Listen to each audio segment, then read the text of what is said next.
Welcome to Business Decoded with Ronnie Spellman. We crack the code so you don't have to.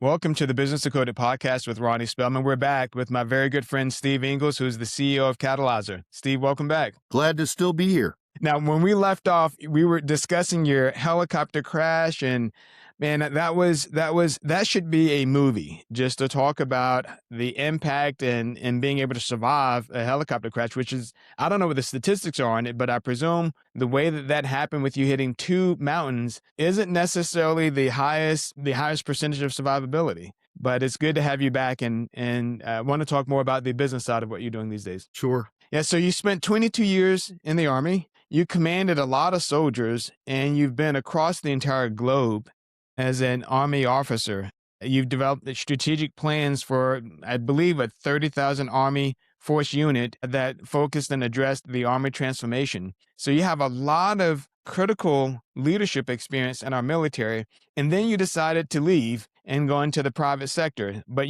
after leaving, you have experience at NASA, you have experience at working at several other nonprofits and government contractors. Walk me through some of that experience, Steve, that you had prior to becoming part of the Catalyzer team. Yeah, well, I'd go back to the military to start, Ronnie. And Sure. I would simply say that people are always asking me, how did I end up at Catalyzer and how did I end up in this business as an aerospace engineer? Right.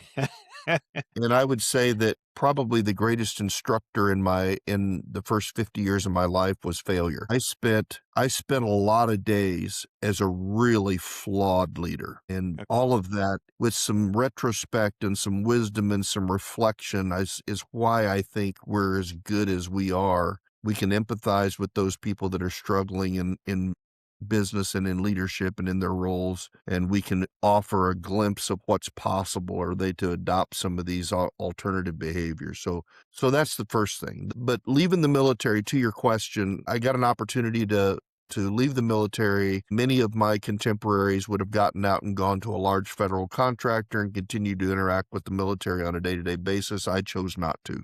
I went to work for a small architectural millwork company in Kansas City, Dunkey Millwork.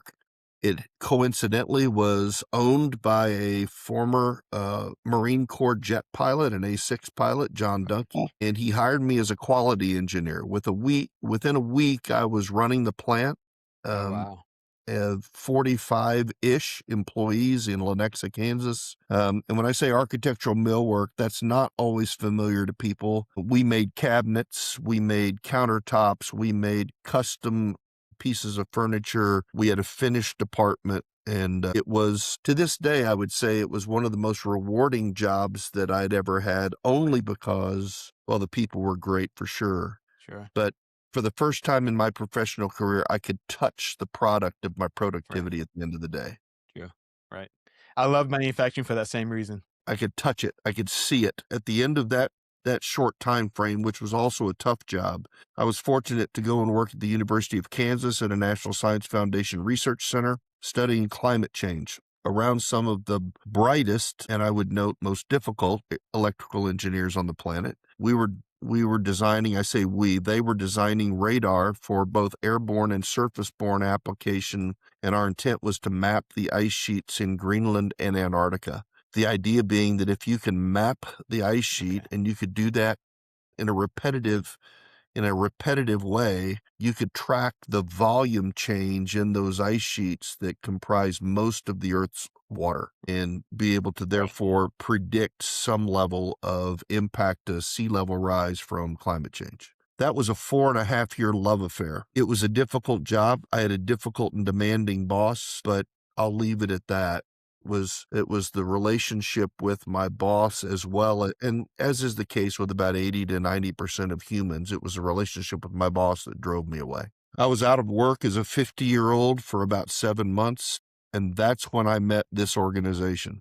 I didn't have anything to do. A close friend of mine, Dr. Les Knotts, and classmate, invited me to a March meeting that was being held in Chicago. I was watching my pennies because I didn't have any income, and he said, "Well, I'll pay for you to come to Chicago." Very cool. So he hosted me to go to Chicago and meet what was going to ultimately be a pretty pretty defining chapter in my professional life, that being the group of people that ultimately became Catalyzer. I then went to work with a federal contracting company, a tribally owned company owned by the Potawatomi tribe out of Wisconsin. Right. And we did federal contracting work with the Combined Arms Center at Fort Leavenworth, a variety of things. And contracting work is if you want to know what we do, is we're augmenting the military with brains and time more than anything. There is some, yes, building, there is some, yes, road making, there is some grass growing, but we're augmenting the military with brains.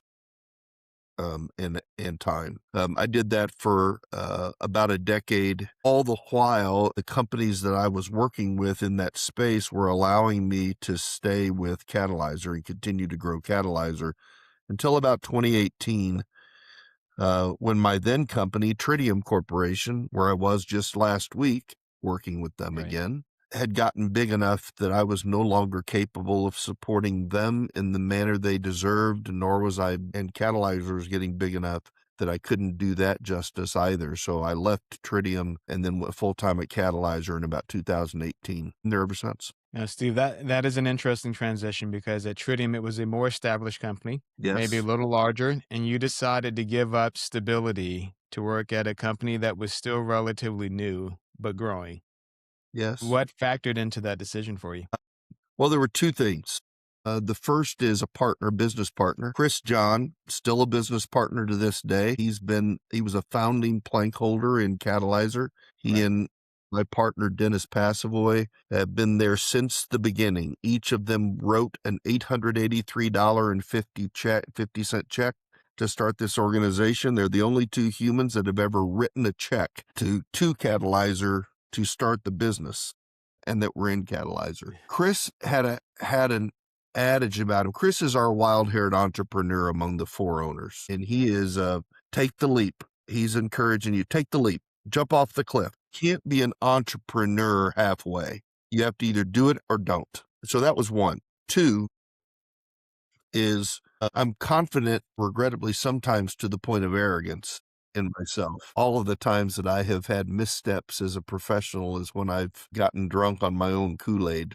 Right. And so the other piece is I am willing to bet on me and us almost 100% of the time. And Right. so if it's an opportunity that I think that I have the capacity for, the intellect for, then we'll take it on, regardless of what the Nice. risk might be. Nice. Yeah, that's, I think a lot of people, you're right, kind of get to that fork in the road and they become a little afraid. They're not certain if they're willing to gamble everything on something that's either unproven or not unknown, which means they're not necessarily gambling on them or themselves. And you decided to take that gamble. Sure. Yeah, I love it. So what do you do? I Catalyzer, you work with some big name companies. You work with some big organizations that are doing great work. So I think you've done some work with McDonald's and a variety of different companies spread across the entire United States. You're nimble as a business, so a lot of the other consulting companies are very large. But what you do and the fact that you're engaged, the senior leadership team is really engaged with these consulting experiences. But what is it that you provide? You work with sheriff's departments, helping their team really build good leadership experience and understanding. You work with succession planning, crisis management to a leadership degree. How and what is it that you do, Steve? It's a little unique more than just consulting. Consulting is such a broad term and somewhat nebulous to a lot of business leaders that are looking to bring in companies like you, as they think for a lot of consultants that you come in, you give us some advice, they pay a bunch of money and you leave. But you're with companies from beginning to end, helping them resolve fully whatever challenge they're facing. Yeah, I'd be interested in those bunch of money companies because I haven't found a bunch of money yet. But I'll address that. Catalyzer does four things. I think we do them all really well, but I'm not objective in this. The first thing that we do is we build and deliver one-off leadership development programs. And as I'm wont to say, anytime that I see leadership training on a calendar of any sort, my eyes roll in the back of my head and I start pondering the hundreds of PowerPoint slides that I'm going to end up having to endure in the course of this training. Somebody trying to teach me how many leaders fit on the head of a pin. Our approach is not that. Our approach is intentionally practical, engaging. We do not use PowerPoints. We use only highly skilled facilitators in a room to draw a conversation out. And the focus that we have in the room is what that organization is hoping to emphasize from a leadership behavior perspective. We will build some number of leadership modules, each focused on a specific task or a specific skill, like emotional intelligence, communications, delegation and decision-making, team building, conflict management, accountability, and so on. We have roughly 68 separate programs that we've built and delivered over the past even couple of years. We'll build and deliver the subset of those programs that resonates most strongly with the organization we're supporting. We do it in 4-hour chunks because most organizations are pretty jealous of their people's time. Right. We do that on site, face to face. We do occasionally do virtual trainings, but I think the efficacy of that is much like you described as we were getting started here. You'd much prefer to have the face to face conversation. Absolutely. Where it's required, we'll do it, but we prefer to get on airplanes and fly to wherever those organizations are. The advantage being that you might be with us in the morning learning about accountability, and you might have the opportunity that afternoon to get back right into your business stride and to practice it based on what we've said. Those programs between the face-to-face experiences are bridged typically with some limited communication. I'm not trying to spam your inbox, but I am trying to keep leadership development front of mind between those periods of time that we see you. We believe in healthy reading diet, even for those who aren't keen to read. I believe there's a characteristic in almost every great leader that you know, and some that we've talked about here, that they read. And the other thing that they do is they journal regularly. So we believe in reading and journaling as activities to bridge those face-to-face experiences. And they're highly effective. Cohorts of from 5 to 6 to no more than 20 if we can get away with it at a time. We have had large groups and large audiences, but the ones that are more intimate allow the participants to participate and engage much more significantly than otherwise. Now, and Steve, we had, of course, several debates about in-person versus virtual. And I Sure. have to tell you, there was a big business group that I worked with you to have you speak at, and it was near COVID's ending. Initially, my thought was that this would be an in-person meeting, and they usually have 100 plus people in the room for their events, a bunch of high-level executives. And at the last minute, it turned virtual instead of in person. So you flew into town, into Texas, and we were planning to have this meeting. Then it became virtual, so you ended up in a studio. But I have to tell you that of all of the virtual programs that I've seen, yours was one of the most magnetic and involved virtual training discussions that I think I've ever seen. It was delightful because it's easy to tune out virtually into some of those meetings. But Sure. yours, I thought, was one of the most engaging programs of that organization, whether in person or virtual, that I've seen in a while. So you did it. You were very clever in how you presented information and very engaging, which was really neat to see that happen because I was hoping that it would be in person, and it was still very involved. If you had to look at someone like a Tony Robbins or a Franklin Covey program or a program by Price Waterhouse or any of those groups, where do you fit from a style and what it is that you bring? Because you're training, but you're part motivation, not a pure motivational speaker, even though it's probably more motivational than a lot of motivational speakers because of the way that you blend real world business concepts that you've now garnered in your mind over the course of your lifetime. But you're part training, part motivational. You develop your own curriculum, which is kind of neat, and that's based on your experiences. And then the other piece that I think you do really well is that as you begin to work with an organization, you understand their culture, you understand their business, and you make your program fit them. You're not just taking a standard cookie cutter program and using it across every organization. You're actually building a program that resonates well with their culture and their environment. How do you accomplish all of those as a consultant helping organizations improve their operations? The I gave last you a lot there. No, you did. Last question is, I think, the most important, Ronnie, and that is, and I've written on LinkedIn, I have a bit of a snarky attitude, as you've probably picked up on. And I don't want to talk about any specific program, Right. but I would differentiate us from the hundreds of organizations that you might see offering executive training and coaching on LinkedIn in this primary way. We spend little to no time on terrific sound and light shows. I'm not interested in the performance aspect of it. Now, Right. I'm interested in the performance aspect of it from the perspective of giving you information and maybe telling you things that others won't tell you that I'm pretty confident are true. David Letterman used the term one time on his show that has stuck with me. He called what he did infotainment. Right. Right. So I think we're good infotainers, but you're going to hear from me pretty direct, what I believe is truth telling, to the point where in a couple of occasions recently, it has been the differentiator in someone not deciding to work with us. Because if you hire us to do stuff for you, I think that you're counting on us to find out what's really going on and to tell you the truth, Right.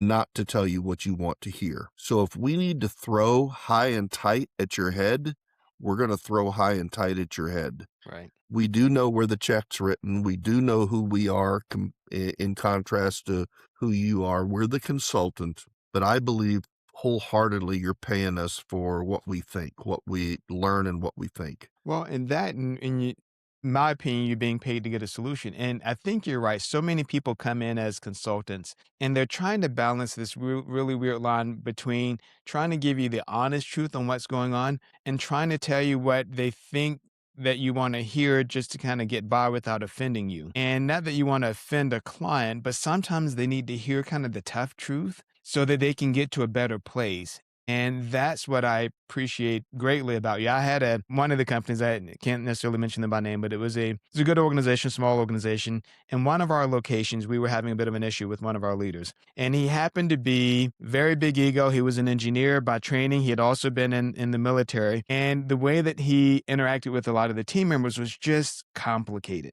And so I called you and I said, Steve, I need your help. This is a guy that I know you can connect to because of having that mutual military experience. I thought that he would respect you just from that, but then also respect you from a business leader experience. And you did. You were great. You went down and you met with him and you helped us to resolve some of those issues. But that's why, and that's what makes the organization special, that you're willing to get in there with the team and create solutions and have those tough conversations, but honest conversations so they can get to a better place. We've had this debate here even recently. I think the consultants find themselves on the horns of a dilemma, and those two horns represent, one of them is authenticity and one of them is relatability.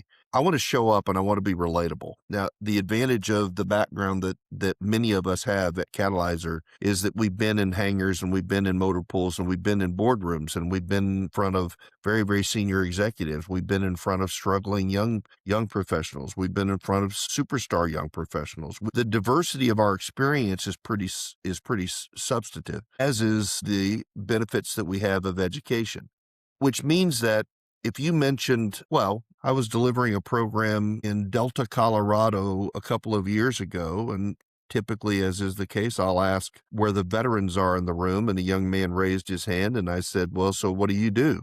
What did you do in the military? He goes, I was a helicopter repairman. Well, what kind of helicopters did you repair? He says, I repaired Apaches. Where did you repair Apaches? I repaired them in Korea. When were you in Korea? He was in my unit. Wow. And so I only say that because we've been enough places and done enough things that it's very, very easy to be relatable. The problem with being relatable is that I think that we too often try to take it to the point of likability rather than just relatability. And likability gets in the way of authenticity. Do I want to tone down the authenticity because some people find that challenging, uncomfortable? So where do we end up? We tend to lean into authenticity, maybe to our disadvantage at times, but that's what we're fighting. Right. You also mentioned, the tailoring leadership. I wouldn't lead any two people the same way. So I don't know that I would suggest that you build a program for leadership, for organization the same way, because it's going to always be different. And I was just, you made me think of this as well. What's neat about you and me calling you for help is when I look across all of the people that you would send potentially into an organization to provide services, they're all, as you mentioned, very senior business professionals, very senior with an education perspective. A lot of them have PhDs. And then, of course, a lot of great military experience. You're not sending me the recently graduated undergrad student with very little life or business experience. Nothing against that group, but you're giving every organization the senior most experience possible, which gives me the trust and confidence that whatever we are faced with challenging, you can get it done. Our organization needs those younger minds, certainly, but I think that consultancies depend on experience to be excellent. My partner, Dennis Passavoy, has a cousin who's been a consultant for over 35 years, has taught off and on at Harvard, and she used a phrase that also sticks with me: consultants learn to shave on other people's faces. That's the case without experience. We're not shaving on other people's faces right now. We've Exactly. learned how to do that. We're bringing our what I think is our rich experience to a circumstance. I mean, ask the people that work with us, ask any of them, even the ones that are the biggest doubters, and they would say these guys are legit. Right. Love it. And what kind of organization should call you, Steve? Is it the startup company with 3 people? Is it the Fortune 500 company with 30,000 people Yeah, and several billion? Who should call you? I'm gonna exercise some of this Ingalls bluntness. The 3-person startup should call us because I'd like you to see you get this right out of the gate. Nice. Oftentimes they won't because it's so small. The people problems haven't started to emerge until they gather a certain collection of humans at a Right. certain number that you start to have those challenges emerge. And it's typically going to be something around the topic of communications or accountability. I used to think the billion-dollar companies shouldn't call us because they've got the capacity in-house, only to learn that many of those organizations have the straw man organizational capacity in-house, but they may not have the rich leadership development understanding and background and knowledge to deliver. They can organize it, but they may not be the deliverers. I remember talking to a grocery store chain during a call, and they said, well, tell me about your experience working with grocery store chains. And I would say, I don't have any. Well, then why do you Right. think that you can help us? Because last I checked, you employ humans. So, organizations large and small, I'm ambivalent about it. Organizations that employ humans we're really good with. Right. Interestingly enough, most organizations we'll talk to will say something to the effect is, we're a little different. Guess what? Everybody else is saying exactly the same thing. Yeah. And I've been saying that for so long. there's a common, the human experience, while it's beautifully diverse and ridiculously complicated, we also get tickled by, negatively and positively, some similar things. And the thing that we would argue is that, you oftentimes will look inside your industry for the solutions to the things that are tickling your brain in a negative way, but perhaps the solution is in another industry vertical. Right. They've already dealt with it. Exactly. And so we'll bring a diverse industry perspective, a diverse profit, nonprofit, a diverse unionized, non-union perspective to it, because we've been in all of those circumstances, and we're focused on this. There's this grand similarity in the way that humans respond to one another. And so if you got humans plus, we're good at it. Right. I love it. Hey, Steve, you have a lot of books and you have a lot of methodologies that you've used through the years. Any favorite books that stand out for you? Yeah. You say I got a lot of books. I think someone might hear that and think that I've written a lot of books.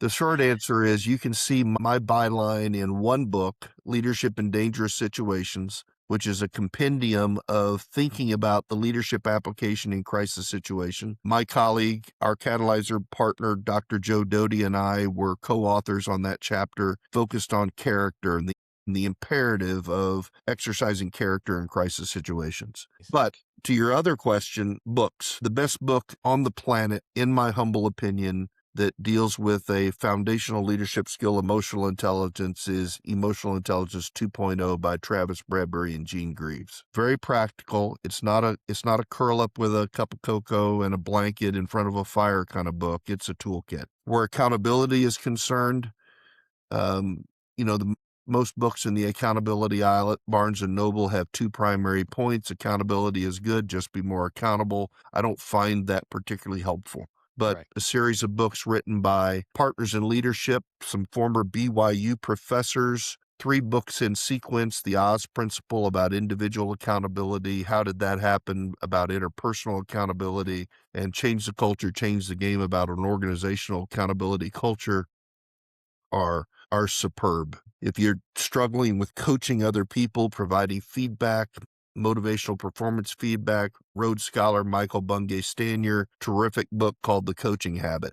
If you're looking for behavioral change around how habits are formed, Martin Lanik wrote a book called The Leader Habit, maybe the best book I've read in the last 5 years on the subject of self-help with respect to specific talents. I love it. Getting away from those for a second, Maria Konnikova has written 3 books. Maria Konnikova is a Columbia-trained psychologist, PhD psychologist.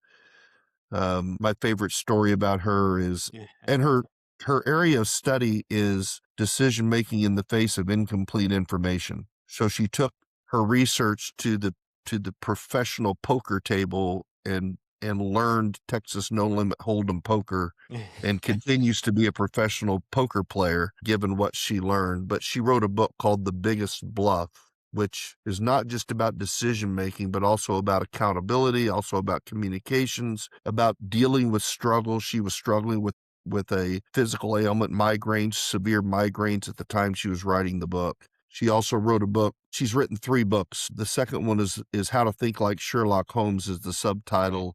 Mastermind is the title, which reflects on, the stories about Sherlock Holmes and his compatriot Watson. It always seemed that Watson was the bumbling thinker and Holmesian thinking was the deeper thinking. And as she got into her psychological career, she began thinking about what the true differences were. And she pulls excerpts from the various Holmes series. Very nice. The best book ever written, I would argue, about leadership, and then I'll shut up, is the book written by Alfred Lansing called Endurance, about Ernest Shackleton's expedition aboard the Endurance to the Antarctica with about 20. He left with 26 other people on board when he left England, a crew of 27. He ended up catching a stowaway when he stopped in Argentina. So that makes 28. Right. That's funny. On many lists, the best leadership book ever written. I love it. Hey, Steve, you are fantastic. What people should also know is not only does your business provide consulting services, but you're an incredible keynote speaker. You travel the country speaking to organizations, I believe chambers of commerce, Rotary clubs, other business groups, small businesses. A small business needs a great keynote speaker. The price is a little more affordable than some of the big brand names, but more effective, I believe, in your delivery and your content. So those companies should call you. The big companies, the 7-Elevens, the Targets, all of those should give you a call, as well as a keynote speaker. The associations, all the different trade groups across the country, they're looking for someone with great content. You're the guy. I I appreciate that. you taking time to Sure. join us on the Business Decoded podcast. Any final thoughts you leave for those entrepreneurs or people building and growing their careers? What Business Decoded tip would you leave? You just gave them a series of books that would fall in this category, but what final Business Decoded tip would you leave a listener? Stop talking about it and start doing it. Let's stop worrying about what we're calling it and start building stuff in this country. And our tagline, we'd say, get out there and ignite some great. That's fantastic. Steve, thanks for joining us again. I enjoyed it, Ronnie. Thank you. Appreciate it. Thank you for joining us on the Business Decoded podcast with Ronnie Spellman. And don't forget, if you like this program, send it to all your friends and ask them to send it to their friends. Make sure you subscribe, that you follow us, and you become a part of the Business Decoded family. Thanks so much. Stay ahead of the curve. Subscribe right now. We will see you at the next episode.